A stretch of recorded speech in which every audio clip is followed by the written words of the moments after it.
ભેસાણ તાલુકાના વિસળ હરમતિયા ગામમાં મકાન આડે પથ્થરો મૂકી રસ્તો બંધ કરવાનો મુદ્દો ગરમાયો છે। આમ આદમી પાર્ટીના ધારાસભ્યએ પથ્થરો હટાવી લીધા હતા। ફરીવાર ભાજપવાળાએ પથ્થરો મૂકી દીધા છે।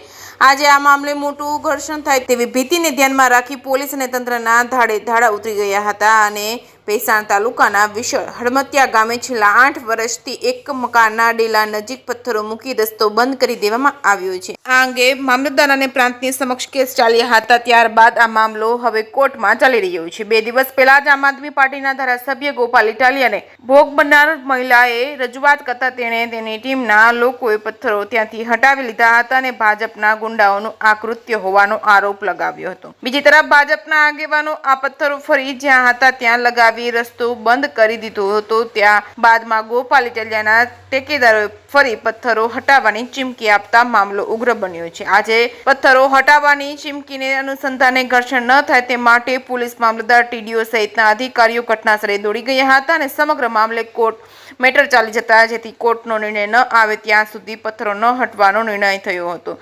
તે આપણા આગેવાનોને માન્ય રાખતા મામલો થાળે પડ્યો હતો। જે કેસિંગ ગુજરાતી સાથે પંકજ વેગડા, ભેસાણ। માલવિયા ભેસાણ તાલુકા ભાજપનો ઉપપ્રમુખ છું અને હાલમાં ગામમાં સરપંચ તરીકે ફરજ બજાવું છું। હવે અમારી જે મેટલ છે અલગ અલગ સર્વે નંબર છે 292 અને 254। 292 વાળે જ્યારે બિનખેતી કરી ત્યારે આ 254 જ્યારે વાવેતર થતું હતું તો અહીંયા વાવેતર અત્યારે થતું હતું કોઈકના વાવેતરમાં ધરાર હાલત તો આ લોકોએ અલગથી બિનખેતી કર્યું છે। ક્યાંય બજારનું મોઢું નથી મૂક્યું અને એને ધરાર આ બાજુ હાલવું છે। અત્યારે રસ્તો ક્યારનો બંધ છે?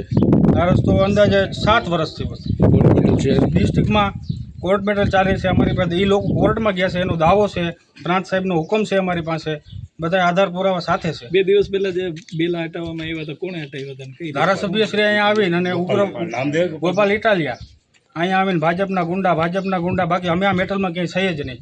ભાજપે નથી અને પંચાયતે નથી। કોર્ટ જે હુકમ કરે આ લોકો એનો શિરોમાન્ય છે। જે હુકમ કરે કોર્ટ અત્યારે હુકમ કરે તો આ બેલા હું લઈ લઉં, એની જવાબદારી હું લઉં, એ જવાબદારી લો। ખામી પાર્ટી અને આ પાર્ટી અત્યારે કોઈ ઝઘડો કરે એનું લેખિત અરજી આપો, અમારે કોઈને કાંઈ છે નહીં। આ બહારથી માણસો આવીને અમારું આ વાતાવરણ ઉગ્ર કર્યું છે। હું એની એ પાર્ટીની જવાબદારી લઉં, હાલો એ કાંઈ ન બોલે ગામના સરપંચ તરીકે। ઓકે।